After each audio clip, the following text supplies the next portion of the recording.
आप सभी को क्या लगता है, पांड्या, शार्दुल ठाकुर और इमरान मलिक में कौन एक बेहतर खिलाड़ी है? नीचे कमेंट करके हमें जरूर बताइएगा। दोस्तों, सुना है कि टी20 मुकाबले बेहद ही रोमांचक होते हैं, अंतिम ओवर तक जाते हैं, लेकिन अगर एक ऐसा मुकाबला जहां पर दूसरी टीम को लक्ष्य 350 का दिया जाए और फिर भी मामला अंतिम ओवर्स तक पहुंच जाए, उससे ज्यादा रोमांच शायद ही किसी और फॉर्मेट में हमें मिलेगा, जो कि आज हैदराबाद की सरजमी पर हुआ। राजीव गांधी इंटरनेशनल स्टेडियम में शुभमन गिल के दोहरे शतक की गूंज से पूरी तरीके से कांप रही थी न्यूजीलैंड की टीम। जी हां दोस्तों, हमारी पहले बल्लेबाजी थी और बल्लेबाजी करते वक्त भारतीय क्रिकेट टीम के इस शेर ने आज शतक नहीं, 150 नहीं, बल्कि दोहरा शतक लगाया। रोहित के शुरुआती 34 रन भी देखने को मिले थे, लेकिन दोस्तों उनसे ऊपर कोई और खिलाड़ी जा ही नहीं पाया और सबकी निगाहें भी शुभमन गिल पर थी। 149 गेंदें, 19 चौके, 9 छक्के और 140 के शानदार गगनचुंबी लगातार स्ट्राइक रेट से इस खिलाड़ी ने 208 रन बनाए, जिसके चलते दोस्तों हमारा देश 350 का लक्ष्य दे पाया विरोधी टीम को। अब दोस्तों, वनडे क्रिकेट में जब इतना बड़ा लक्ष्य किसी टीम को दिया जाता है तो जीत सुनिश्चित मानी जाती है, और वो भी उस टीम के खिलाफ जहां पर ना तो केन विलियमसन है, ना ही बड़े से बड़े और खिलाड़ी हैं जो विश्व भर में खेल रहे थे अभी हाल फिलहाल में। भारतीय क्रिकेट टीम की जीत पर मोहर मानो पहली गेंद से लग चुकी थी, और उसके बाद इसे मुकर्रर करने के लिए भारतीय गेंदबाजों ने आगे बढ़कर अच्छा प्रदर्शन भी किया। जैसे कि दोस्तों डिवॉन कॉनवे का विकेट सिराज ने आते ही 10 रन पर हासिल कर लिया था। हालांकि दोस्तों ये विकेट तो मिला हमें, परंतु उसके बाद न्यूजीलैंड के स्कोर बढ़ने की रफ्तार अचानक से बहुत तेज हो गई और अगला विकेट मिला पारी के 13वें ओवर में। लेकिन दोस्तों फिन एलन को जब 40 रन पर आउट किया, तब तक न्यूजीलैंड की टीम का जो स्कोर था वो लगभग 70 के ऊपर जा चुका था। शार्दुल ठाकुर ने दोस्तों फिन एलन को तो आउट किया, इसके बाद कुलदीप यादव की जादुई गेंदबाजी का जादू हमें देखने को मिला।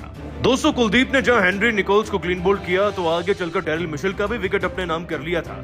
देखते ही देखते दोस्तों 131 पर 6 विकेट गिर गए। अब यहां से तो भारतीय क्रिकेट टीम की जीत 100% मुमकिन लग रही थी, लेकिन तभी एक ऐसी पार्टनरशिप बनी जो इतिहास में 7वें विकेट के लिए अब तक की सबसे बड़ी पार्टनरशिप बन गई।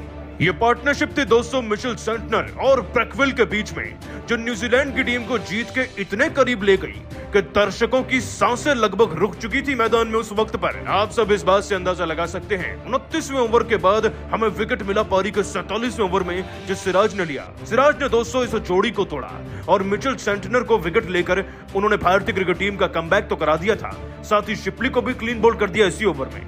ये एक टर्निंग ओवर लग रहा था, लेकिन अभी तो मैच में असली टर्न आने बाकी थे। दोस्तों ब्रैकविल नाम का जीत का सबसे बड़ा कांटा अभी भी मैदान में मौजूद था, जो 73 गेंदों के अंदर 131 रन जड़ चुका था।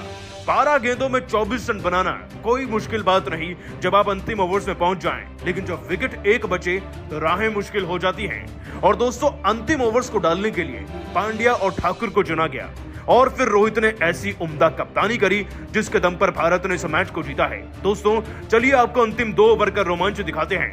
पहली 2 गेंदों पर पारी के 49वें ओवर की दोस्तों पांड्या ने 2 रन लुटाए, लेकिन जब तीसरी गेंद पर फर्ग्यूसन उनके सामने आए, तब रोहित ने उन्हें कुछ ऐसा कह दिया कि यह हारा हुआ मुकाबला जीत में बदल गया।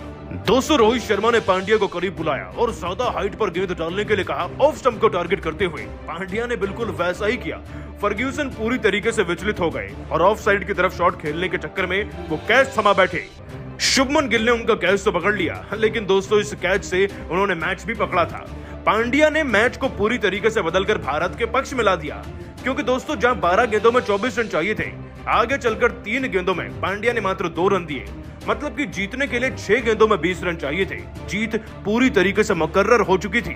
और दोस्तों अंतिम ओवर को डालने के लिए रोहित शर्मा अपॉइंट करते हैं शार्दुल ठाकुर को, और फिर पहली गेंद पर कुछ ऐसा होता है जिससे एक वक्त के लिए मानो मैदान में समय रुक सा जाता है। दोस्तों खिलाड़ी ब्रैकविल जो कि 131 पर खेल रहे थे, वो पहली गेंद पर छक्का जड़कर सब कुछ फिर पलट देते हैं। 5 गेंदों में जीतने के लिए अब 14 रन चाहिए थे।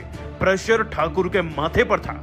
अगली गेंद वो वाइड फेंकते हैं, और फिर तो दोस्तों रोहित शर्मा दौड़े दौड़े उनके पास जाते हैं और बताते हैं कि ऐसी प्रेशर की खड़ी में भैया यॉर्कर डालिए। और दोस्तों शार्दुल ठाकुर ऐसा ही करते हैं और अगली गेंद पर ब्रैकविल का विकेट लेकर पूरे मैच को ही बदल देते हैं। उन्होंने डीआरएस जरूर लिया, लेकिन वो आउट दिए गए। उनकी 140 रन की पारी समाप्त होती है और दोस्तों भारत 12 रन के अंतर से इस मैच को आखिरकार जीत ही जाता है। लेकिन रोहित ने कुछ कहा था, और वो क्या कहा था जिससे भारत ये हारे हुए मैच को जीत गया, उसका खुलासा खुद ठाकुर ने किया है। 12 रन से भारत को जिताने के बाद शार्दुल ठाकुर ने अपने बयान में कहा, मुकाबले अगर अंतिम ओवर के हों और वो खास तौर पर अगर वनडे मैचेस हो तो किसे याद नहीं रहते। जाहिर सी बात है, आज के मुकाबले में जब अंतिम ओवर के लिए रोहित ने मुझे चुना तो थोड़ा बहुत नर्वस जरूर था, लेकिन जानता था कि टीम को जिताना है, देश को जिताना है हर हाल में। बल्लेबाजों ने हमारे बहुत मेहनत करी थी और इस लक्ष्य को बचा नहीं पाते तो शायद ये भारतीय गेंदबाजी पर किसी कलंक से कम नहीं होता। पांड्या ने जिस तरीके से 49वें ओवर में विकेट लिया, वो विकेट कहीं ना कहीं हमारे काम आ गया। लेकिन ब्रेकवेल एक ऐसे खतरनाक खिलाड़ी थे जो अंतिम ओवर में भी मैच को जिताना जानते हैं, और जब पहली गेंद पर उन्होंने छक्का लगाया तो दूसरी गेंद प्रेशर में मैंने वाइड गलती से फेंकी। उसके बाद रोहित भाई ने मुझे बताया कि ऐसी परिस्थिति में मैं अपनी यॉर्कर का क्यों नहीं इस्तेमाल करता, जिसके बाद मैंने बिल्कुल वही किया और पैड्स को टारगेट करते हुए अपनी गेंद को तब्दील किया एक यॉर्कर में, जिसके बाद नतीजा हम सबके सामने है। देखिए, रोहित भाई जैसा कप्तान हो तो कहीं ना कहीं मुझे धोनी भाई जैसा सहारा मिलता है, और ऐसा कप्तान ही भारत को वनडे वर्ल्ड कप भी जिताएगा। बाकी ये जीत सभी खिलाड़ियों के बराबर की मेहनत है। मैंने अंतिम ओवर में आकर कोई खास चमत्कार नहीं किया। उम्मीद है हम सीरीज को भी ऐसे जीतेंगे।